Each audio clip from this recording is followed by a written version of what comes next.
الحمد لله وكفى والصلاة والسلام على من لا نبي بعده أما بعد أعوذ بالله من الشيطان الرجيم بسم الله الرحمن الرحيم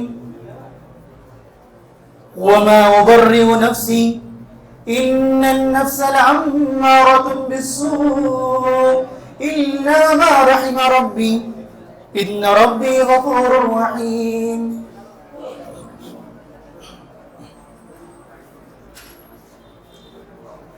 ماشاءاللہ قیام اللیل کی ہماری آج 13ویں رات تھی ماشاءاللہ. تو 13ویں رات کی مناسبت سے انشاءاللہ 13ویں پارے سے کچھ باتیں آپ کے سامنے آئیں گی. سورہ یوسف چل رہی ہے.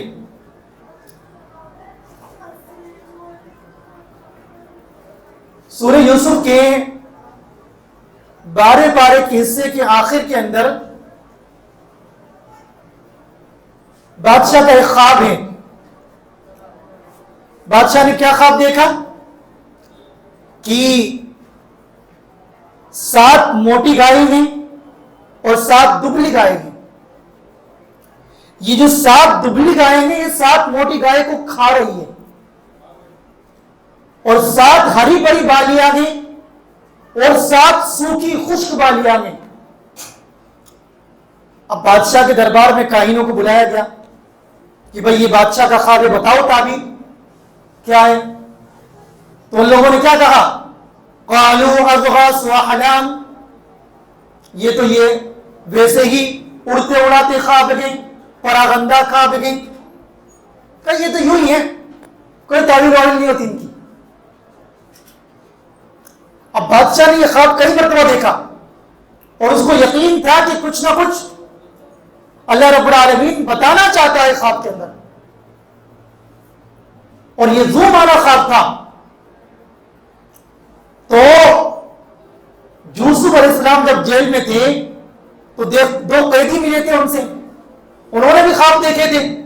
ایک نے دیکھا تھا کہ میں شراب نچوڑ رہا ہوں اور ایک نے دیکھا تھا کہ میں سر کے اوپر کچھ رکھ کے جا رہا ہوں، خبزن روٹیاں رکھی ہوئی میرے سر پر اور اس سے پرندے کھا رہے ہیں.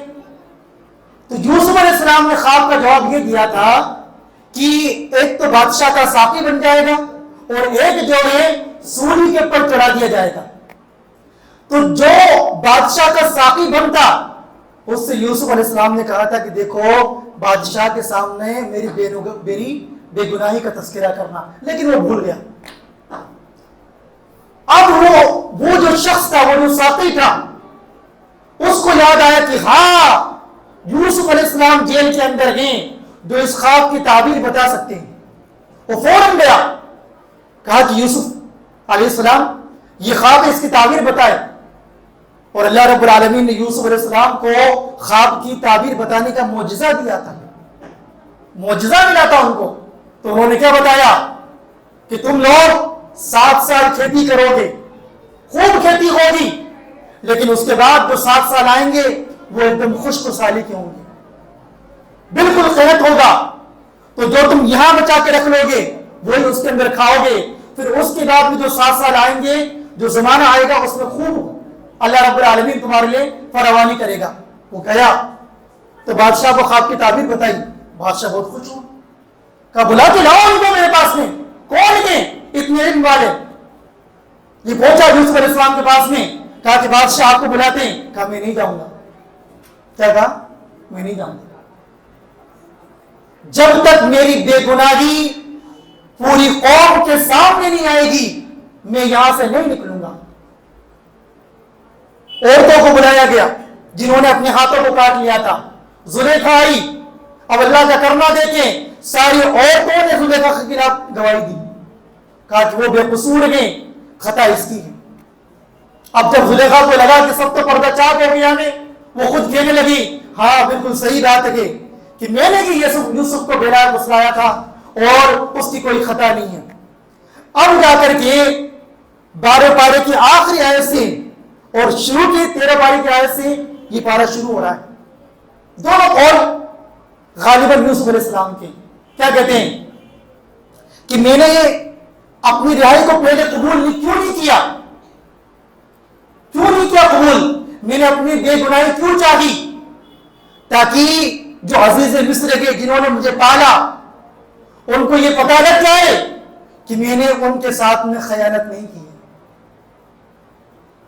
کیا فرماتے ہیں؟ ذَلِكَ لِيَعْلَمَ أَنِّي لَمْ أَخُنْهُ بِالْغَيْبِ وَأَنَّ اللَّهَ لَا يَهْدِي كَيْدَ الْخَائِنِينَ.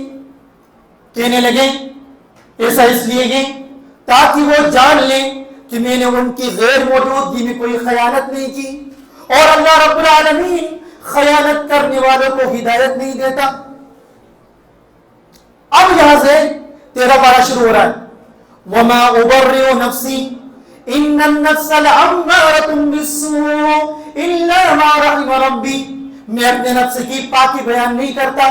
نفس تو برائی کے اوپر ابھارنے والا ہوتا ہے, آمادہ کرنے والا ہوتا ہے. إِلَّا مَا رَحِمَ رَبِّي, مگر جس کے اوپر میرا رب رحم کرے. إِنَّ رَبِّي غَفُورٌ رَحِيمٌ, میرا رب بخشنے والا ہے, رحم کرنے والا ہے. اب یوسف علیہ السلام جب باہر آنے لگے تو عزیز مصر یا جو بادشاہ تھا, بادشاہ مصر جو تھا, اس نے کہا کہ ان کو لاؤ بلا کر کے, میں ان کو اپنا خاص بناؤں گا میں ان کو. فلما کلما, تو دونوں کی بات چیت ہوئی اور کہا کہ آپ تو بہت عزت والے ہیں, آپ آج سے جو ہے ہماری سلطنت کے رکن ہیں. جب یہ آفر کری تو انہوں نے کیا کہا؟ یوں تو حدیث میں اللہ کے نبی علیہ الصلوۃ والسلام نے ہمیں کوئی عہدہ مانگنے سے منع فرمایا ہے, لیکن یوسف علیہ السلام نے کیا کہا؟ قال اجعل لي على خزائن الارض, اے بادشاہ مصر مجھے زمین کے خزانے کے اوپر آپ امیر بنا دیجئے, زمین کے خزانوں کا مجھے رکھوالا بنا دیجئے, مجھے یہ منصب دے دیجئے آپ. انہوں نے مانگا. کیوں مانگا؟ بعض مفسرین لکھتے ہیں جب کسی کو یہ پتا ہو کہ اگر یہ عہدہ میرے علاوہ کسی اور کو ملا تو وہ اس کو سنبھال نہیں پائے گا, تو انسان کو وہ عہدہ مانگنا چاہیے. اسی وجہ سے انہوں نے مانگا. اور ظاہر سی بات ہے کہ جو آزمائش آنے والی تھی 7 سال کی قید سالی, اس کو بخوبی کون جانتے تھے؟ یوسف علیہ السلام. تو ان سے بہتر کوئی سمجھتا نہیں تھا. اب ہوا کیا؟ قید سالی ہو گئی. لمبا واقعہ میں کم لفظوں بیان کر رہا ہوں آپ کے سامنے, تھوڑا سا پانی لیا. ہوا کیا کہ جب قید سالی ہو گئی تو سارے لوگ دور دور سے مصر آئے اناج لینے کے لیے, غلہ لینے کے لیے. اب یعقوب علیہ السلام کی جو بیٹے تھے, کتنے بیٹے تھے؟ 10 ایک ماں سے اور 2 ایک ماں سے. 10 ایک ماں سے اور 2 ایک ماں سے. ایک ماں سے کون تھے؟ 2, یوسف علیہ السلام اور بنیامین. یوسف علیہ السلام اور بنیامین, اور باقی 10 دوسری ماں سے. ٹھیک. اب ہوا کیا کہ وہ لوگ بھی آئے, باپ نے بھیجا ان کو, وہ آئے تو یوسف علیہ السلام پہچان گئے. اور انہوں نے کیا کیا کہ ان کو جب غلہ دیا تو غلے کے بہانے ان سے پوچھ لیا کہ بھائی تم کتنے بھائی ہو؟ آپ تو جانتے تھے, آپ پہچان بھی رہے تھے ان کو, لیکن باقی جو 10 بھائی آئے تھے, بنیامین نہیں آئے تھے, کیونکہ یوسف علیہ السلام کی جدائی کے بعد میں یعقوب علیہ السلام کا اعتماد 10 بھائیوں کے اوپر نہیں تھا, وہ ان کو بھیجتے نہیں تھے. تو 10 بھائی گئے, تو جب انہوں نے پوچھا تو کہا کہ ہم 11 بھائی ہیں. کہا 11 کیوں نہیں آئے؟ کہا کہ ان کو ہمارے ابا چھوڑتے نہیں ہیں. کہا کہ جب اگلی بار آؤ تو لے کر کے آنا, ورنہ یہ جو دیا نا وہ بھی نہیں دوں گا, یہ جو دیا ہے وہ بھی نہیں دوں گا. اب انہوں نے کیا کیا, جو قیمت لی تھی وہ بھی قیمت ان کے گلے میں چھپا دی. جب یہ لوٹے اناج کھولا تو دیکھا قیمت ملی نہیں. ابا سے کہنے لگے ابا دیکھو ہماری قیمت بھی دے دی گئی ہے, اور اگر آپ نے اب کی بار جو ہے بنیامین کو نہیں بھیجا تو ہمیں اناج نہیں ملے گا. تو بہلا کر کے پھسلا کر کے وہ لے آئے. یوسف علیہ السلام پہچان کے بنیامین کو. انہوں نے جب غلہ دیا ان کو تو انہوں نے ایک چال چلی. بنیامین کو بتا دیا تھا کہ میں تجھے اپنے پاس روک لوں گا. کہا کہ کیسے روکیں؟ تو اللہ نے ان کے دل میں ڈالا کہ تم یہ جو پیالہ ہے وہ بنیامین کے سامان میں چھپا دو. اچھا دیکھیں ذرا، جب یہ 11 کے 11 بھائی جانے لگے سامان لے کر کے تو ایک قاصد پہنچا پیچھے سے اور کیا کہتا ہے؟ انکم لسارقون، اے قافلے والوں تم نے چوری کی ہے. تو کہنے لگے بھائی ہم چور کیسے ہو سکتے ہیں؟ ہمارا خاندان چور نہیں ہے، ہم چور کیسے ہو سکتے ہیں؟ تو کہنے لگے کیا ڈھونڈتے ہو؟ تو جواب کیا ملا؟ قالوا نفقد صواع الملک، وہ جو سونے کا پیالہ ہے جس سے بھر بھر کے ہم اناج دیتے گئے وہ ہم ڈھونڈ رہے گئے، وہ چوری ہو گیا ہے.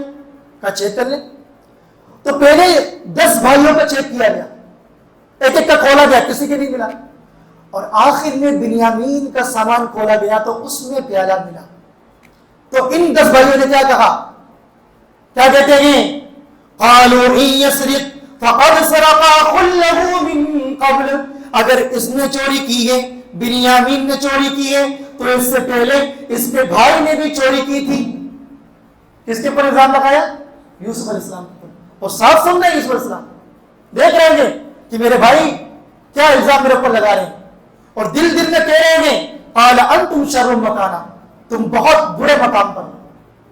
اب انہوں نے پوچھا کہ تمہارے یہاں چور کی سزا کیا ہے؟ کیونکہ مصر میں جو قانون تھا وہ سزا الگ تھی کہ کسی کو سزا دے دو، مار لو، پیٹ لو. لیکن کنعان کے اندر جو یعقوب علیہ السلام کے یہاں معاملہ تھا وہ سزا کیا تھی؟ جس کے یعنی جو چور ہوگا اور جس کی اس نے چوری کی ہوگی تو یہ چور اس کا غلام بن کر کے رہ جائے گا.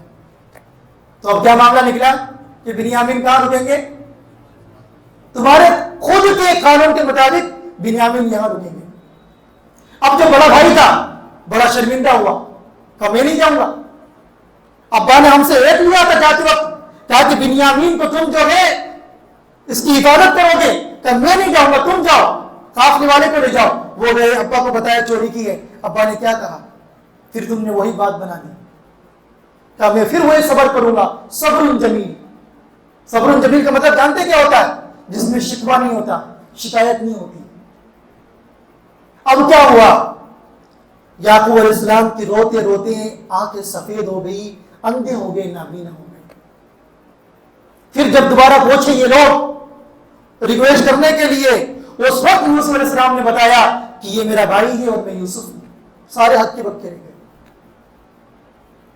اور اس کے بعد انہوں نے کیا کہا؟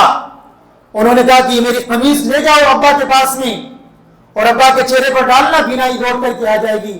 اور اللہ رب العالمین کے حکم سے ان کی بینائی لوٹ آئی، ان کی بینائی لوٹ آئی. اچھا یہاں رک کے ایک مسئلہ سمجھ لیں. دیکھیں وقت کم ہوتا ہے، باتیں بہت ساری ہوتی ہیں ہمارے پاس میں، دقت یہ بھی ہے.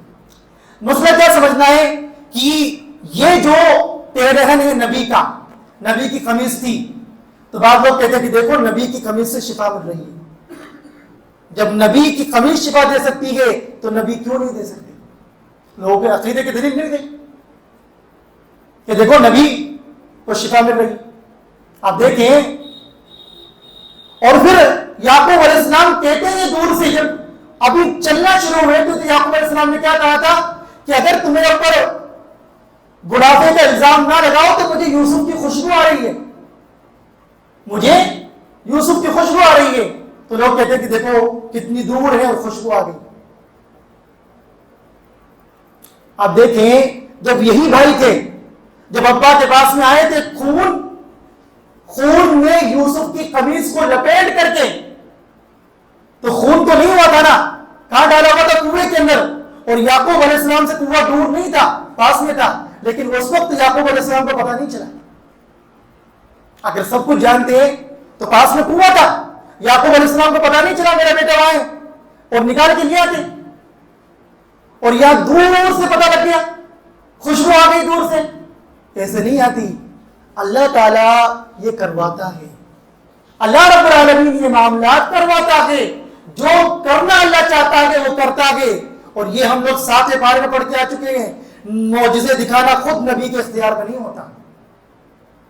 اب کیا ہوا؟ اب یوسف علیہ السلام نے کہا کہ تم سب جاؤ اور اپنے پورے قبیلے کو کنعان سے یہاں مصر لے آؤ۔ اس کے بعد میں یہ پوری کی پوری قوم مصر میں آ کر کے آباد ہو گئی، اور اللہ رب العالمین نے پھر ان کے باپ کے استغفار کی وجہ سے انہوں نے کیا کہا، اپنے جو 10 بھائی تھے انہوں نے کیا کہا، سننا بات غور سے، قالوا یا ابانا استغفر لنا ذنوبنا انا كنا خاطئین، کہنے لگے کہ ہمارے ابا ہمارے لیے اللہ سے استغفار کیجئے، بخشش مانگیے، ہم گناہگار ہیں۔ وسیلہ لگایا کس کا؟ نبی کا۔ وسیلہ لگایا کہ نہیں لگایا نبی کا؟ تو ثابت کیا ہوا؟ نبی کا وسیلہ لگانا جائز ہے، ثابت ہوا نا؟ نبی کا وسیلہ لگانا کیا ہے؟ جائز ہے۔ کیا جواب ہے اس کا؟ بتائیں ذرا جلدی سے۔ جی وہ زندہ تھے، اور یہ وسیلہ تو ہمارے نزدیک جائز ہے، کسی زندہ بزرگ سے دعا کروانا، زندہ سے دعا کروانا جائز ہے۔ تو نبی تھے اور نبی کی دعا کا وسیلہ لگایا، اور اللہ رب العالمین نے دعا قبول کری کہ نہیں کری؟ دعا قبول کری، اور اللہ نے معاف فرما دیا۔ اچھا،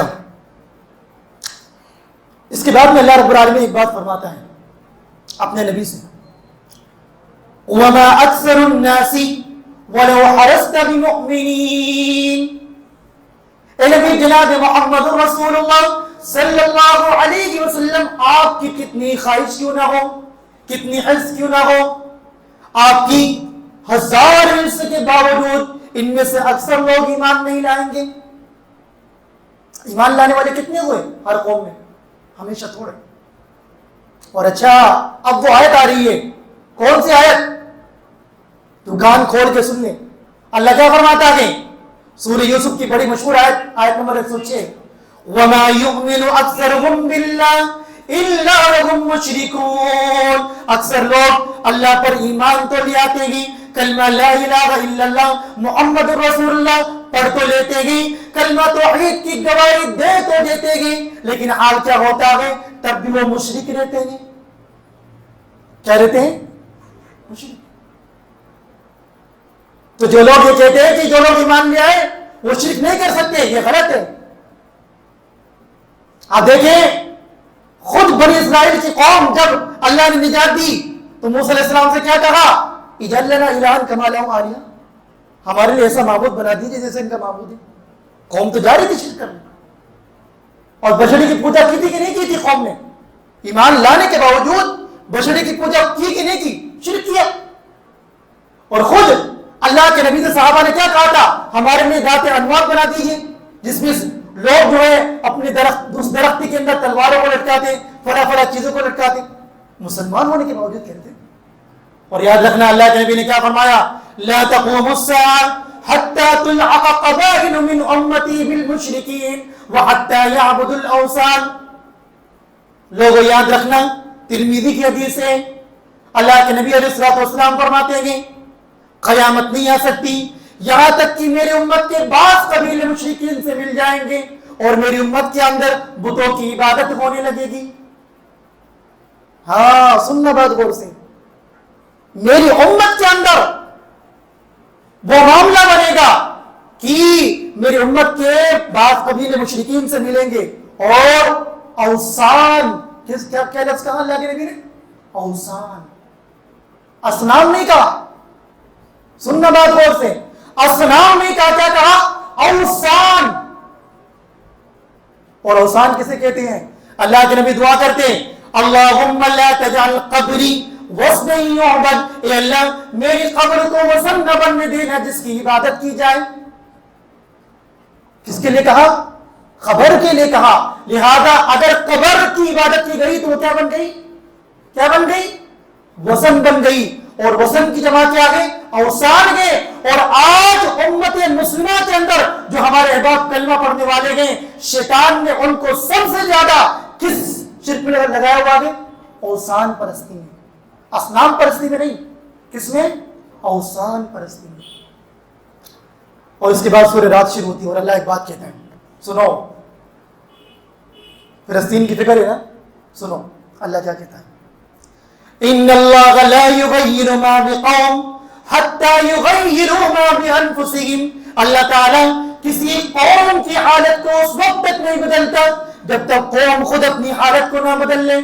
تم نے سود کھانا نہیں چھوڑا، تم نے حرام خوری نہیں چھوڑی، تم نے اللہ کی نافرمانیاں کرنا شروع کر رکھی ہے، اللہ نے جن چیزوں کو حرام کیا گئے تم نے حلال کیا ہوا گئے، زنا سے تم نہیں بچتے، نماز تم نہیں پڑھتے، اللہ کی حدود کو تم پامال کرتے ہو، پھر تم یہ کہتے ہو کہ اللہ ہمارے حال کو بدل دے۔ اللہ یہ کہتا ہے جب تک تم اپنے حال کو نہیں بدلو گے تمہارا رب تمہارے حال کو نہیں بدلے گا۔ اگر تم چاہتے ہو اللہ کی مدد آئے، نصرت آئے، تم دین کے قریب آؤ، اللہ کی مدد آئے گی انشاءاللہ، آئے گی انشاءاللہ، کیونکہ اللہ تو قرآن میں فرماتا ہے اللہ نے اپنے پر واجب کر رکھا ہے مومنوں کی مدد کرنا، لیکن کیوں نہیں آ رہی؟ کیوں نہیں آ رہی؟ کیونکہ ہمارا ایمان ہی ایسا نہیں ہے۔